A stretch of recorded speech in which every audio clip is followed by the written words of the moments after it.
अस्सलाम वालेकुम दोस्तों, तुसीं वेखदे पे हो अपना देश पंजाब टीवी ते मैं तुहाडा मेज़बान मुहम्मद नदीम खरल।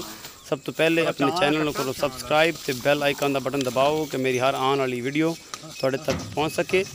दोस्तों अज जी वीडियो आ मेरे एक बड़े अच्छे मेरे बड़े प्यारे दोस्त जनाब ईश्वर लाल जनाब ढरकी सिंध तो जनाब उन्होंने दो मझां जड़ियां ने मेरे कैमरा मैन तुहानूं दिखा रहा है विच डाले दे। ये जनाब एक ये मझ है, एक दूसरी मझ है। ये जनाब लोड हो रही है जनाब ढरकी जा रही हैं। ये पहलन झोटियां ने दोनों।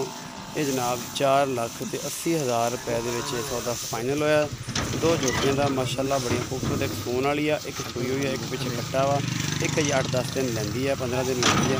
वो जनाब तुहानूं दूसरी झोटी जी है वो भी थोड़ी देर में लोड कराने तो तुहानूं दिखाने जनाब।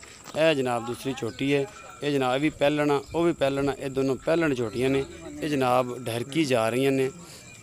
जनाब ईश्वर लाल भाई ने मेरे बड़े सबसक्राइबर, मेरे बड़े अच्छे दोस्त ने जनाब सिंध तो। ये जनाब उन्होंने दे वल जा रही ने। अल्लाह पाक उन्होंने ज़िंदगी करे, अल्लाह पाक उन्होंने नसीबंच करे। अपनी तरफों पूरी कोशिश और पूरी ईमानदारी के नाल इंशाअल्लाह ये सारा निज़ाम नबेड़िया। तो मेरे पहले भी वो वाचर भी ने, मेरे सबसक्राइबर भी ने, मेरे को पहले भी माल खरीदे ने।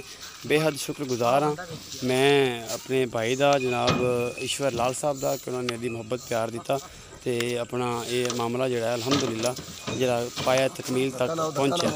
तो इस तरह ही दोस्तों की मुहब्बत। दोस्त मेरे काफ़ी कमेंट्स करते नदीम भाई थोड़ा को माल का भी वीडियो तो है या नहीं। इस तरह लेकिन अलहमदुलिल्लाह माल कोई भी नहीं रहा।